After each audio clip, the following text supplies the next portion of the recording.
दीवारें चीख चीख के बोल रही है, मुझे बदलने की जरूरत, लेकिन सरकार है ध्यान नहीं दे रही है। नमस्ते दोस्तों,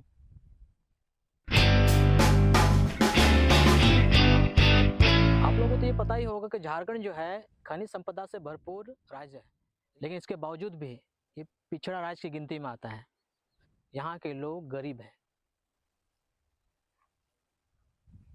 साफ शब्दों में कहूँ, झारखंड राज्य अलग होने के बाद भी यहाँ की स्थिति में बदलाव नहीं आया। जहाँ तक मेरी समझ की बात है कि बिहार से अलग होने के बाद झारखंड को उन बुलंदियों को छू लेना चाहिए था जिसकी वजह से झारखंड राज्य का निर्माण किया गया था। 20 साल से ज़्यादा हो चुके हैं, लेकिन इसके बावजूद भी झारखंड उस ऊंचाइयों को अभी तक छू नहीं पाया है। आज भी हमारी गिनती, आज भी झारखंड राज्य का जो गिनती है विकसित राज्यों के लिस्ट में नहीं किया जाता है। आज जहाँ तक मुझे लगता है कि सारी पार्टियों ने, लगभग सारी पार्टियों ने सरकार बनाया और शासन भी किया, लेकिन इसके बावजूद भी आज झारखंड उस दौर से गुजर रहा है अब जिसकी आप उम्मीद नहीं कर सकते हो। झारखंड में इतने खनिज है, कोयला है, अभ्रक है और कई तरह के मिनरल्स है। आप सोचो ना कि भारत का 40% हिस्सा झारखंड में पाया जाता है। खनिजों के मामले में भारत का 40% जो खनिज जो है वो झारखंड में पाया जाता है। सोचो आप कितना अमीर है ये झारखंड राज्य, लेकिन उतना ही पिछड़ा है।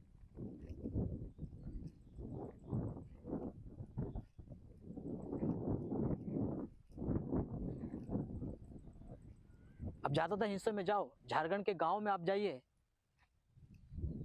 आप शहर को छोड़ दीजिए, आप शहर को छोड़ करके झारखंड के गांव में जाइए, वहां आप देखिए क्या वो सारी सुविधाएं मिल रही हैं वहां के लोगों को? नहीं मिल रही है। अगर मिलती तो झारखंड आज विकसित राज्य की गिनती में नहीं आता है। बिल्कुल नहीं मिल रही है। अब देखो, गांव में जो लोग रहते हैं उनके बच्चे को क्वालिटी वाली एजुकेशन मिल रही है? नहीं मिल रही है।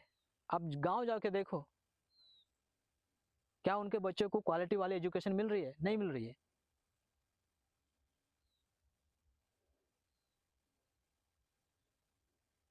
अब स्कूल का स्ट्रक्चर भी देखिएगा तो पुराने जमाने का बना हुआ है।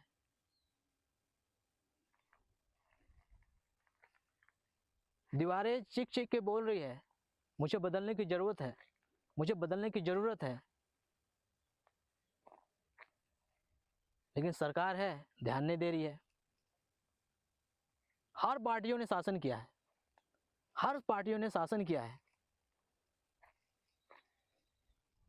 हर पार्टियों ने शासन किया है, कोई एक पार्टी नहीं। लेकिन इसके बावजूद भी तरक्की क्यों नहीं कर पा रहा झारखंड? मुझे मालूम ये काफी डिफिकल्ट है, इतना आसान नहीं है।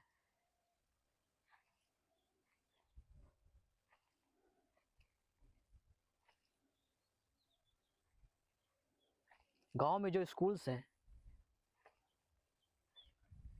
क्या उन स्कूलों में वो एजुकेशन मिल रही है जो अमीर के बच्चों को मिलते हैं?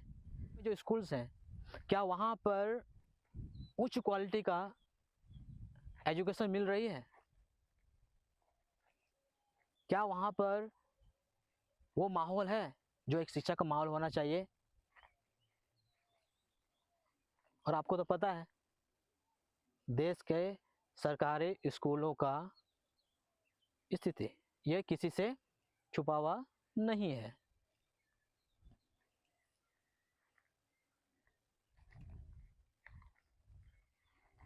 सरकारी अस्पतालों की बात करें, इसका भी वही हाल है। आप सरकारी अस्पतालों में आप जाइएगा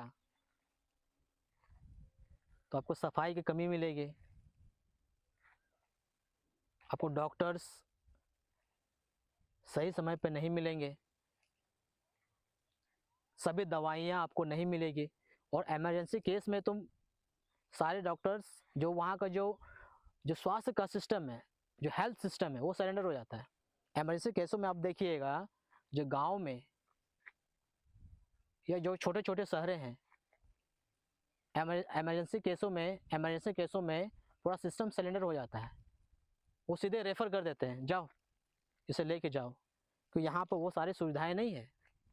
और ऐसा कई बार देखा गया कि रेफ़र करने के बाद जब उन मरीजों को दूसरी अस्पतालों में लेके जाया जाता है, उसी दौरान उनकी मृत्यु हो जाती है। इसकी जिम्मेदारी कौन लेगा? कौन बदलेगा एजुकेशन सिस्टम को? कौन बदलेगा हेल्थ सिस्टम को? जो व्यवस्थाएं हैं, इतनी देरी क्यों हो रही है? इलेक्शन में तो इलेक्शन के मामले में तो कोई देरी नहीं होती है। इलेक्शन के मामले में तो कोई देरी नहीं होती है। वहाँ तो इलेक्शन जिस डेट पर तय किया जाता है, उसी डेट पर हो जाता है। भले आंधी आए, तूफान आए, कोरोना आ जाए, इलेक्शन तो टाइम पे ही हो जाता है। सारे व्यवस्थाएं, सारा सिस्टम कैसे एक्टिव हो जाता है इलेक्शन के टाइम में?